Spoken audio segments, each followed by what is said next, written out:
Voy a empezar a grabar esta parte para hacer la explicación de la guía. ¿Listos? Entonces, efectivamente, en la actualidad existen páginas donde usted puede comprar a nivel internacional, pues productos que de alguna manera pues también se pueden conseguir acá, pero pues a un menor costo, ¿sí? Precisamente se unificaron los dos países para determinar que el dólar o que había la necesidad de crear una moneda que fuera un patrón de cambio, o sea, que fuera única para poder realizar transacciones. Y esa moneda fue el dólar. Entonces, cuando usted vaya a comprar un producto en el extranjero, usted tiene que pagar en dólares, ¿sí? Entonces, ¿cuánto vale un computador, por ejemplo? ¿Cuánto vale un computador en el exterior? Digamos, $400. Entonces, esos $400 vale aquí en Colombia, lo mismo que va a valer en Ecuador, lo mismo que va a valer en México, lo mismo que va a valer en cualquier parte del mundo. Ellos definen el precio del computador es $400, ¿sí? Ahora, ¿cuánto equivale $400 en la actualidad para nosotros? ¿Sí? Digamos que el dólar esté a 4.000. 4 por 4 serían 1.600.000. Esos $400 equivaldría el valor del computador a nosotros en 1.600.000. ¿Por qué? Porque el precio ya del dólar pues lo determinamos pues nosotros o cada país se determina. En otros lados el dólar puede valer menos, ¿sí? Independientemente de eso, por eso se generó el dólar como única moneda para hacer operaciones internacionales. Entonces, lo que usted quiera vender, el precio del petróleo, por ejemplo, que vendemos nosotros, el precio del crudo, ¿se vende en qué? ¿En pesos colombianos o se vende en qué? En dólares, ¿sí? Entonces, ¿cuánto vale un barril de petróleo? Vale $60, vale $50. ¿Por qué? Porque el dólar fue esa moneda internacional que generó para poder hacer esas operaciones internacionales, ¿sí? Entonces, ¿en qué depende la ganancia? En el valor del dólar en que esté con nosotros. ¿Saben en la actualidad cuánto vale un dólar en este momento? Más o menos, ¿cuánto está el dólar? El dólar está aproximadamente en 3.800, ¿sí? ¿Eso qué quiere decir?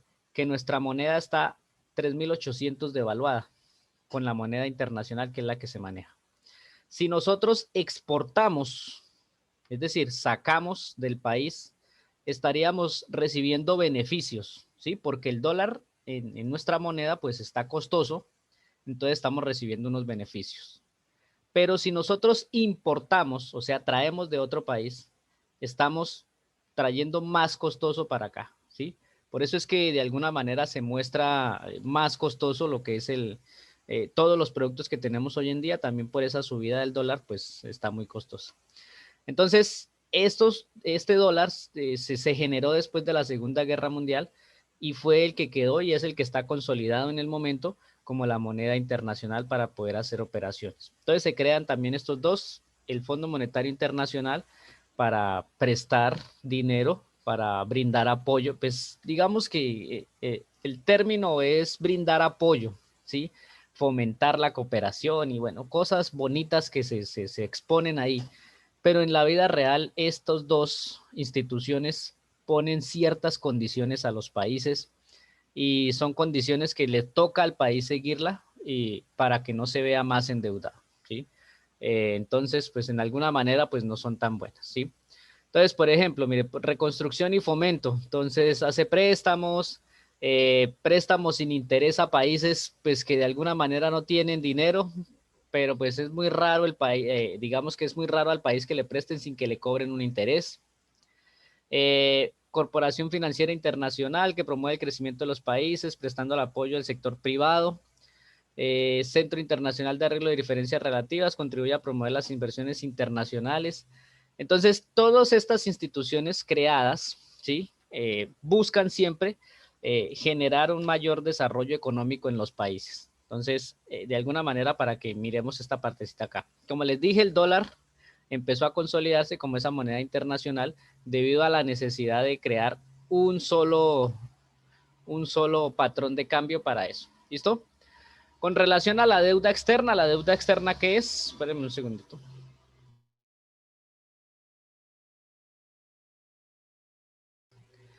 La deuda externa, pues básicamente es cuando lo que ya estábamos hablando ahorita de los créditos, es solicitar créditos para poder digamos que en el caso del Estado colombiano es para poder brindar mejores condiciones, para poder invertirlo en carreteras, en vías, en programas sociales, en todo eso, y que de alguna manera no lo puede o no lo alcanza a tomar de los impuestos y de todas las inversiones que él tiene, pues no alcanza a cubrirlo. Entonces lo que hace es solicitar un préstamo a estas entidades, ya les digo, para poder financiar su país. ¿Cómo se ha originado? Pues desde años anteriores, desde muchos años, inclusive si lo hablamos desde cuando Colombia intentó independizarse, necesitaba dinero, ¿sí? Necesitaba dinero y para eso hubo unos países que lo financiaron para poder, pues, digamos que independizarse de España. Pero esa financiación no era gratis, esa financiación venía detrás con una serie de imposiciones que le tocó a Colombia asumir y que desde ese momento no ha podido salirse de ahí, ¿sí? Entonces, y cada vez la deuda sigue creciendo. Entonces, ahorita les voy a mostrar un cuadro cómo es que va creciendo la deuda. Entonces, el país cada vez se va, digamos que endeudando y se supone que él paga la deuda externa con las exportaciones que haga. Pero yo les he dicho siempre que ese tema de exportaciones no es tan alto como el de importaciones, ¿sí? Es decir, que el país trae muchos productos que posiblemente pudiera hacer acá, pero lo que hace es traer productos del extranjero y pues si miramos nomás al precio de hoy, el dólar, pues lo que está ocasionando es un déficit en la economía colombiana, ¿sí? En vez de mejorar lo que hay adentro, pues lo que al traerlo de otro lo que hace es empeorar los que están aquí, los empresarios de aquí, y pues debido a eso, pues también se ve ese tema del aumento de la deuda externa, ¿sí? Ustedes hicieron en algún momento una actividad que yo les mandé a hacer de que consultaran cuánto del presupuesto, cuánto se iba para la deuda pública. Y aproximadamente el 50% de lo que genera Colombia, el 50% va para el pago de la deuda, ¿sí? Y aún así no la termina de cubrir. Entonces, esa deuda externa que tiene Colombia es muy grande y pues si se va a seguir haciendo así cada vez que los presidentes, ustedes los ven en Estados Unidos, es pidiendo más plata para poder, pues para intentar mirar qué se puede hacer acá. ¿Listo? ¿Qué se ha propuesto para solucionar la deuda externa? Una es anular parcialmente la deuda para que no, pues digamos que no siga creciendo los intereses.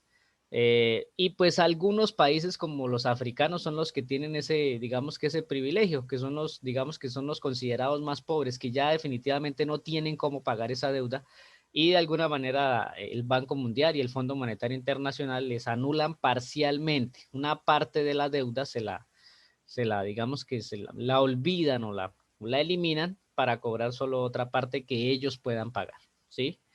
La conversión en la deuda, esto es que pues intentan que les paguen la mitad en dólares, ¿sí? Y la otra mitad que se la paguen en moneda local. Pues les saldría más conveniente a todos que pues paguen en dólares, pero pues en vista de que no pueden pagarlo todo en dólares, pues entonces reciben una parte en dólares y la otra en moneda local. Si fuera el caso colombiano, entonces recibirían una parte en dólares y la otra en peso colombiano. La otra parte la mirarían en peso colombiano, pero eso es a través de venta de empresas, venta de Ecopetrol, venta de empresas hidroeléctricas, bueno, de muchas empresas que tenga el Estado. Entonces lo que hace es que le dice, tome, yo le pago la deuda con esta empresa, entonces esa empresa pasaría a ser dueña de una empresa internacional. ¿Listo? Y lo otro que se busca es pues buscar un nuevo orden para que sea más equitativo y que no sea tan injusto el tema del cobro de impuestos, de intereses, porque es que si hablamos de intereses, las deudas pues suben y aumentan cada vez más esos intereses. ¿Listo? ¿Alguna pregunta hasta aquí sobre el dólar, la deuda No, externa? señor. Dólar, deuda externa. ¿Listo? ¿Cuál es la actividad que van a desarrollar? La primera parte es, pues, elaborar un mapa conceptual, que eso lo hemos hecho creo que en todas las actividades. No les quito un mapa conceptual, porque el mapa conceptual les ayuda a ustedes a que al menos entiendan, porque les toca leer y hacer el mapa conceptual sobre lo que es el dólar y los organismos de crédito. Acuérdense que los organismos de crédito son el Banco Mundial y el Fondo Monetario Internacional. ¿Listo? ¿Qué debe tener? Bueno, aquí les recomiendo que hagan uno para el dólar y otro con sus características y otro para los organismos de crédito. ¿Listo? Debe llevar un título, que es lo que siempre debe haber. debe llevar palabras claves y conectores. No pongan resúmenes dentro de cuadros, ¿sí? Porque eso no tiene sentido hacerlo. Entonces, hagan un mapa conceptual, procuren precisamente conceptos, sacar conceptos y palabras conectores. ¿Listo? Esa es la primera parte. La segundo punto es el seguimiento de indicadores económicos. Si no estoy mal, ya habíamos hecho una actividad como esta, ¿sí?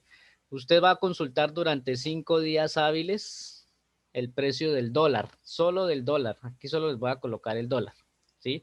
Los va a organizar en una tabla. El día de hoy, 27 de julio, el dólar equivale a 3.825. El día de mañana, 28 de julio, equivale a 3.600. El precio que esté, el precio que se determine cada día. ¿Listo? Organiza en una tabla eso. El valor y el día. Una vez haga eso, entonces les coloqué en una hoja milimetrada o en una hoja de cuaderno, no importa. Esa tabla, entonces usted la va a hacer en un gráfico, ¿sí? Va a elaborar un gráfico de barras. Entonces coloca en un lado lo que es el día y al otro lado lo que es el valor. Entonces en cada día va a marcar con un gráfico de barras cuánto equivale. Entonces si son 3.600, pues coloca 3.600. Si son 3.700 el día siguiente, 3.700 al día siguiente. Ese gráfico de barras me va a permitir ver la variación, si subió, si bajó, si se mantuvo estable. Preocúpense en sí, los resultados que ustedes consultan todos los días le da el mismo valor, porque todos los días no le va a dar el mismo valor. ¿Y por qué le digo que son días hábiles? Porque el día viernes termina, se cierra y el valor que queda el día viernes es el que se mantiene para el día sábado y para el día domingo, que no hay movilidad económica. Entonces el sábado y el domingo va a ser el mismo valor del viernes. ¿Listo? Entonces los días hábiles son lunes, martes, miércoles, jueves y viernes que no sean festivos. ¿Claros ahí? Sí, señor. Listo, entonces eso y finalmente pues hacen un análisis. Entonces el análisis es muy sencillo, escribir, se hizo un seguimiento a indicadores económicos encontrando que el primer día, 26 de julio, el dólar estuvo en un precio de tantos pesos, al día siguiente bajó 25 pesos o 25 centavos o bueno, como sea el análisis, pero lo hace el análisis día por día. ¿Claros? Listos. Tercero, aquí hay que mirar este cuadro, ¿sí? De la deuda, de cómo evoluciona la deuda. Entonces, en el año de 1983 la deuda era de 300. Tenía que pagar el 15% de intereses, es decir, 40 pesos de intereses. Yo digo pesos, pero ya vamos a mirar que es millones. Entonces, 300 pesos tenía que pagar, es decir, que en total le tocaba pagar ¿cuánto? 340 pesos. ¿Listo? Resulta que no pagó de intereses sino solo 20. Entonces, el que prestó 300, ¿cierto? No le pagaron sino 20 de estos 40 que tenía que pagar. Entonces, él ya capitalizó 20 pesos para su deuda. Entonces, ya para el año siguiente, de la deuda que había, que era 300, ya él va a tener 320. ¿Sí entendieron ahí? Tenía que pagar 40 de intereses, pero como no pagó 40 de intereses, sino solo 20, entonces quiere decir que quedó pendiente estos 20, o sea que estos 20 que no pagó ya hacen parte de la deuda acá. Para ese mismo año tenía que volver a pagar 40%, 40 pesos. No los pagó, solo pagó 20. Entonces debía 320 más 20 que no pagó, entonces para el siguiente año ya debe 340. Paso el mismo, tenía que pagar 340 de esos 340, no pagó sino 20, volvió y capitalizó 20 y finalmente 360 y así sucesivamente cada año. Como no logra pagar la totalidad de intereses, entonces lo que no logra pagar, eso se capitaliza en la deuda. ¿Sí vieron ahí? ¿Sí? ¿Claros? ¿Entendieron? ¿No entendieron?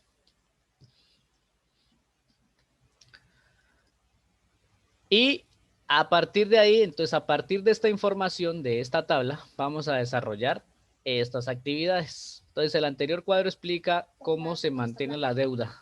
En 1983 la deuda era de 300.000 millones de dólares, pero solo pudo pagar la mitad de intereses. Por lo tanto, la otra mitad acaba de ser parte de la deuda de capitalización de intereses. Entonces, ¿cuáles son las consecuencias de esta situación? Pues que cada vez la crisis se va a aumentar, ¿no? ¿Qué significa capitalización de intereses? Que lo que dejó de pagar de intereses se convirtió ahora en la deuda, ¿sí? Entonces aquí debía 300, no pagó 20, entonces eso ya se convierte en dinero de la deuda primaria o la deuda principal o la primer deuda. ¿Qué efectos tendría sobre la deuda un aumento de las importaciones y las exportaciones? Recuerde que con las exportaciones es que se paga la deuda. Si las exportaciones son pocas, ¿sí? Entonces la deuda cada vez se va a agrandar más. Si por el contrario las importaciones son pocas, lo que va a hacer es que de alguna manera, es decir, si las exportaciones son altas, pues va a generar beneficios en contra de las importaciones, ¿sí? Entonces sale mejor exportar que importar. ¿Listo? Y la D, elabore un ensayo escrito de una página respondiendo a la siguiente pregunta. ¿Cómo se manifiesta el subdesarrollo en América Latina? Utilice la información de eso de acuerdo a lo que es el tema de la deuda externa. ¿Cómo se manifiesta ese subdesarrollo? Que creo que era una misma pregunta de que les había puesto en la actividad de la anterior, ¿sí? Entonces, de acuerdo a esta deuda externa, ¿cómo se manifiesta ese subdesarrollo? ¿Listo? Preguntas, por favor. ¿Cuándo se debe entregar? El 13 de agosto del 2021. ¿Preguntas? Como pueden ver acá está escrito que equivale al 40% de la nota. Profesor, muy buenos días, qué pena. Profe, es que yo entré tarde, ¿me puede explicar el cuadro? ¿Me hace el favor? Qué pena. Mire, vuelvo otra vez. Ahorita me puedo entrar. Aquí este cuadro muestra la deuda que tenía América Latina, ¿sí? Entonces, la deuda en 1983 era de 300. Tenía que pagar 40% de intereses de esto que le habían prestado. Pero resulta que no pudo pagar 40, sino solo pagó 20. Es decir, quedó debiendo 20. Esos 20 que quedó debiendo se van a capitalizar en intereses, o sea, ese interés que tenía que pagar se va a convertir en la deuda, o sea, esta deuda. ¿Sí ve aquí? Debía 300, como no pagó sino 20 de eso, los 20 que quedaron se capitalizaron aquí en la deuda. Lo mismo va a pasar con esos 320. Tenía que pagar 40, no los pagó. Entonces, ¿qué? Lo que quedó debiendo de 320 y quedó debiendo 20, ahora debe 340. Y mire, todo eso, pero si ustedes se fijan, este ya ha pagado 20 al menos. Se supone que como ya pagó 20, en vez de deber 300, debería deber 280, ¿cierto? Pero en vez de deber 280, lo que hace es que ahora debe 320. Entonces, sí ve cómo se va absorbiendo los intereses, cómo van absorbiendo la deuda y a pesar de que ha pagado, ¿cierto? A pesar de que ha pagado, no le ha bajado nada, sino por el contrario, le ha aumentado la deuda. Y eso es lo que está pasando hoy en día. Y por eso en la parte de arriba de la guía, donde ustedes van a encontrar una solución que se promueve, es buscar un sistema más equitativo para que no ocurra esto que pasa aquí, sobre todo a los países que están en vías de desarrollo. ¿Listo? ¿Claros? Sí, señor. Listos. Entonces, esa es la actividad que hay que desarrollar. Espérenme, acá les muestro este corto video. Vamos a ver unos minuticos nomás, porque ya nos acabó el tiempo, sobre cómo fue que se formaron los organismos internacionales. ¿Lo están viendo ahí? Sí, señor. Saludos y bienvenidos a Bully Magnets. Yo soy Reinhardt y en esta ocasión les voy a hablar sobre el dólar.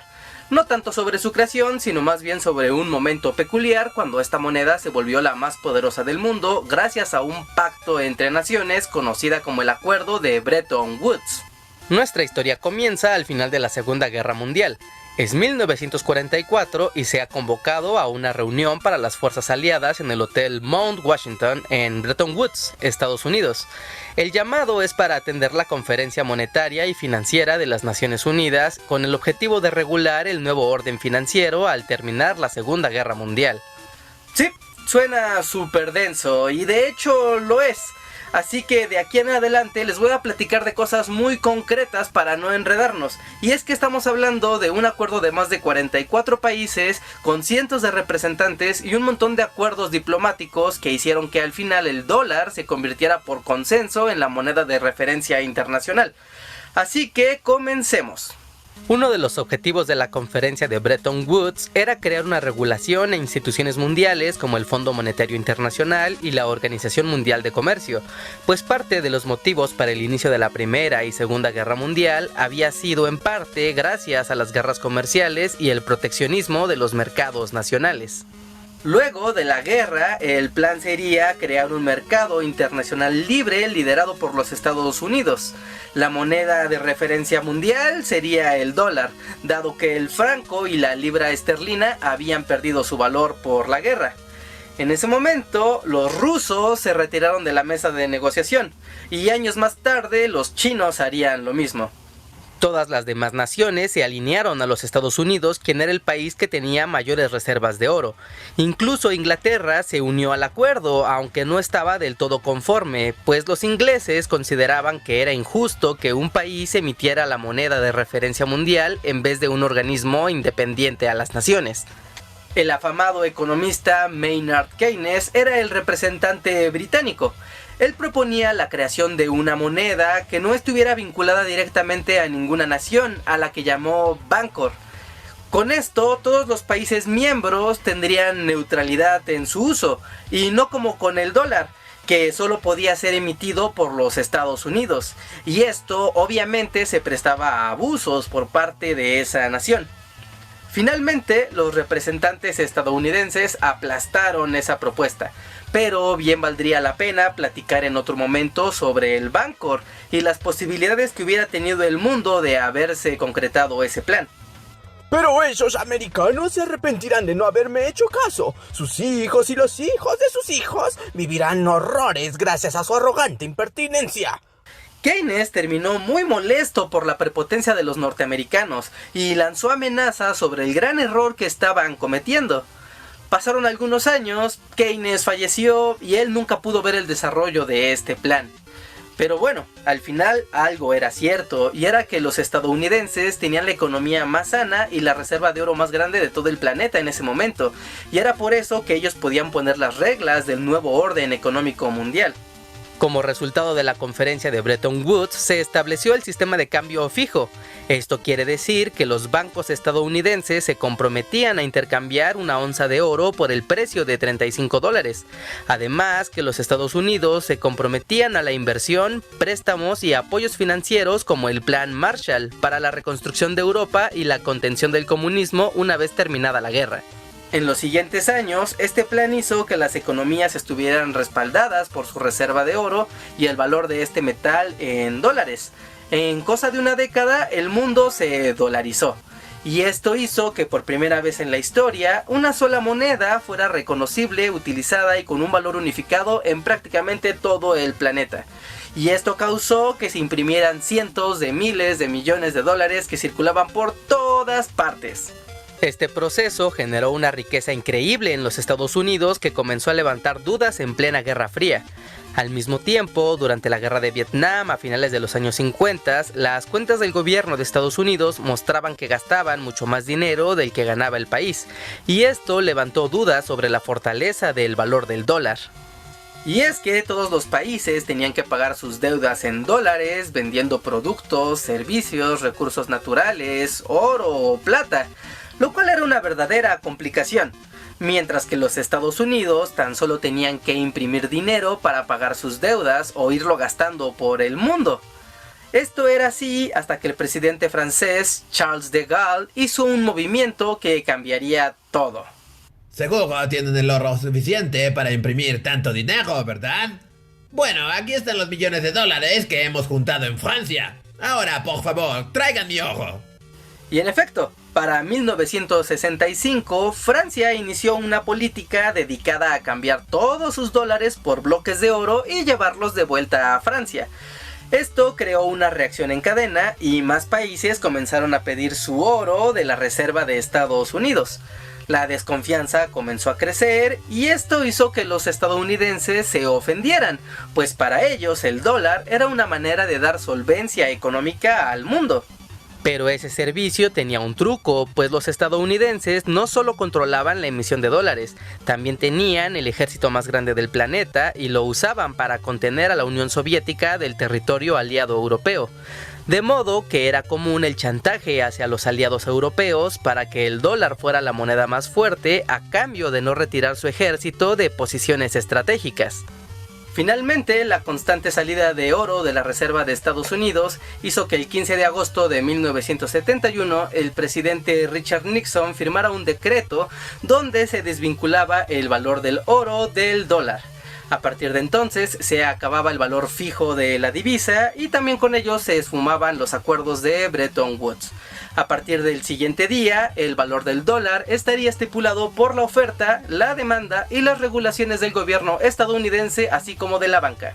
Sin embargo, con el tiempo, el verdadero motivo de ese decreto salió a la luz, y es que con el cálculo de las reservas de Estados Unidos resultaba que los temores de quienes dudaban eran acertados, y en los años 60, en la reserva de oro de los norteamericanos, solo había suficiente metal para sustentar el valor del 20% de todos los dólares que existían en el planeta. Dicho de otra manera, la economía estadounidense y el dólar valían mucho menos de lo que se creía, y al menos durante los 25 años que duró el acuerdo de Bretton Woods, el valor de esa moneda se basaba en la falsa idea de las reservas de oro que existían. Luego de eso se creó el dinero fiat, que básicamente son dólares que imprime el gobierno sin tener ningún recurso material que lo respalde. Eso también ha dado muchos problemas y una historia que seguramente les contaré en otro momento. Pero bueno, ahí lo tienen, Bretton Woods. ¿Qué opinan de ello? ¿Fue una gran estafa?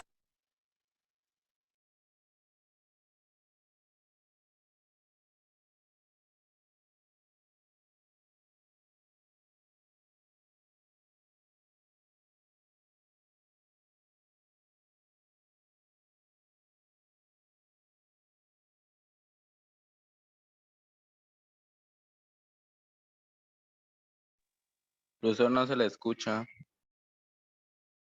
No sabemos nosotros en la actualidad qué sustento tenga nuestra, digamos que nuestros billetes, no sabemos qué sustento tenga, y lo mismo le pasaba al dólar. De alguna manera en ese entonces se decía que lo que valía un dólar hace unos años era lo equivalente a oro, y nuestros billetes también tenían lo mismo. En lo que nosotros teníamos, decía, por ejemplo, 1,000 pesos oro, que quería decir que 1,000 pesos eso equivalía a una parte de oro que existía. Ahora ya no dicen oro, simplemente tienen el número, pero no tienen absolutamente nada más, y no sabemos si eso de verdad, esos billetes están sustentados en oro. Entonces, eso fue lo que pasó. ¿Listo? Entonces, pues era eso para mostrarles, explicarles la primera actividad. No sé si tengan preguntas. Voy a parar aquí la grabación.